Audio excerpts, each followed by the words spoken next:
এখন আবার শুনতেছি যে মানে ওনার গ্রুপ যেমন ধরেন আপনি যেমন বলা হচ্ছিল যে এখানে নাকি কোটা আছে, মানে কোটা বিরোধী আন্দোলনের মাধ্যমে আসছে, অতএব এই উপদেষ্টা মন্ডলীর মধ্যে নাকি একটা কোটা আছে।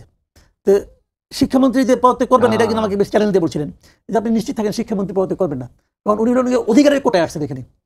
অধিকারের কোটা থেকে এখন অধিকার হলেন এই মুহূর্তে খুব পাওয়ারফুল আছে আর কি, অধিকারী যারা আছেন।